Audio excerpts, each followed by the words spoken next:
नमस्कार। नमस्कार। और साथियों कैसे हो? ठीक है। नाश्ता पानी सबका हुआ? ठीक है। सब लोग स्वस्थ हैं? स्वस्थ हैं। चलिए बहुत अच्छा। आप लोग स्वस्थ हैं तो आपका काम भी बहुत अच्छे से होगा और आपको काम में भी मन लगेगा और दिन का आपका शुरुआत भी अच्छे से होगा। ठीक है। तो साथियों आज का जो हमारा टॉपिक है वेल्डिंग सेफ्टी। वेल्डिंग का नाम सुने हैं ना? हाँ। तो वेल्डर कितने लोग हैं? वेल्डर जो भी वेल्डर है हाथ उठाएंगे। ठीक है, जो भी वेल्डर है हाथ उठाए। चलिए ठीक है। ठीक है। तो जो है आज हम वेल्डिंग सेफ्टी के बारे में बात करेंगे। सबसे पहले वेल्डिंग का डिफिनेशन समझेंगे। वेल्डिंग हम किसे बोलते हैं, कोई बता सकता है? आप बताओ काका, वेल्डिंग किसे बोलते हैं? आप वेल्डर हो, आप बताओ। चलिए, वेल्डिंग जो है दो या दो से अधिक किसी धातु या मेटल को प्रेशर या हीट के द्वारा ज्वाइंट किया जाता है, उसी को हम वेल्डिंग बोलते हैं, है ना? तो वेल्डिंग के काम में बहुत सारे खतरे हैं और इसमें बहुत सारे खतरे हैं वेल्डिंग के काम में, और इसका क्या बचाव है हम दोनों चीज़ के बारे में बात करेंगे। वेल्डिंग में क्या हज़ार्ड है और उससे हमें क्या प्रिकॉशन लेना है, हम दोनों चीज़ के बारे में बात करेंगे। सबसे पहले जो है वेल्डिंग के बारे में बात करेंगे। वेल्डिंग में बहुत सारे खतरे आते हैं, है ना? सब पहला जो है फायर एंड एक्सप्लोजन, है ना? आप जब भी वेल्डिंग करते हैं तो वो टाइम पे क्या होता है कि बहुत सारा स्पार्क निकलता है, तो उससे क्या होता है आग लगने का चांस है, वो भी एक खतरा है। उसके बाद में है बर्न इंजुरी। आप जब भी वेल्डिंग करते हैं तो वो टाइम पे क्या होता है आपका हाथ जल सकता है, तो वो भी एक खतरा है। उसके बाद में आता है कट इंजुरी, वो भी एक खतरा है, वेल्डिंग के दौरान आपको कट हो सकता है।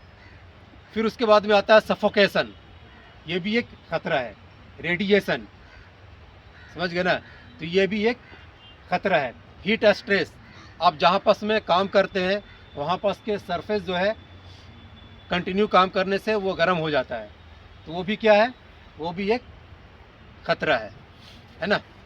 उसके बाद में आता है नॉइज़ एंड वाइब्रेशन, है ना? आप जब भी काम करते हैं तो काम के दौरान वहाँ पास में क्या होता है बहुत ज़्यादा वाइब्रेट भी होता है, आवाज़ भी करता है, तो भी क्या है वो भी एक खतरा है ना? उसके बाद में जो आता है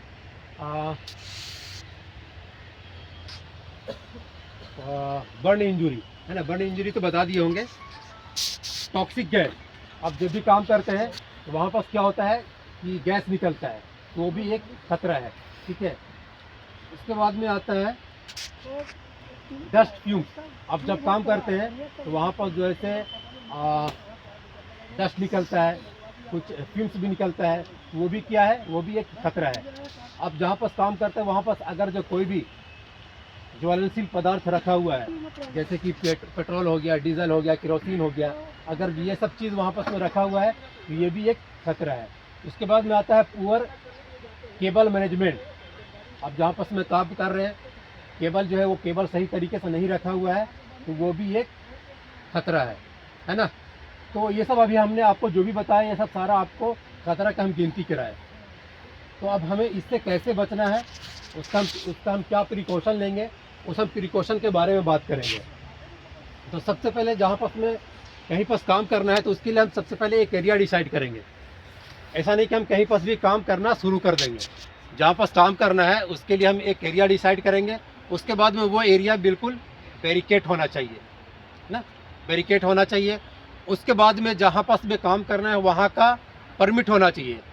परमिट जो होता है, परमिट में सारा कुछ मेंशन किया हुआ रहता है।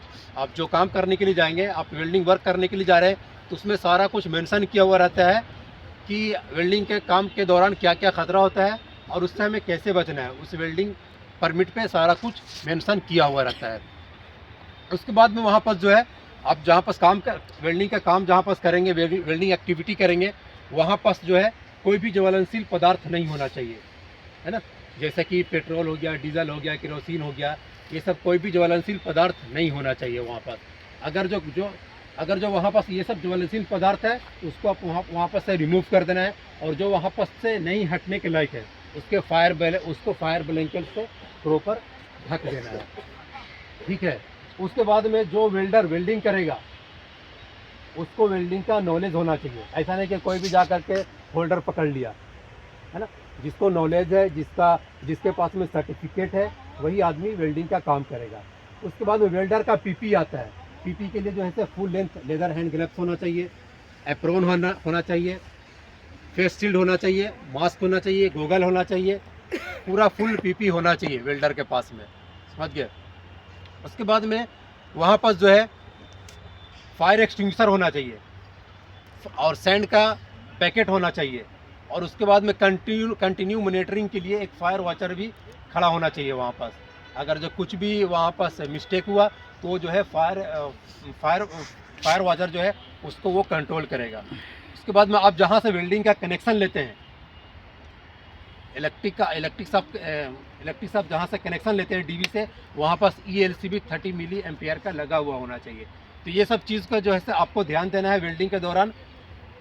आप अगर जो ये सब चीज़ों का आप ध्यान रखेंगे तो आप जो है खतरे से मुक्त रहेंगे, और आपका काम भी जो होगा वो बहुत अच्छे से होगा, और आपके साथ में कोई भी इंजरी, कोई भी खतरा नहीं होगा।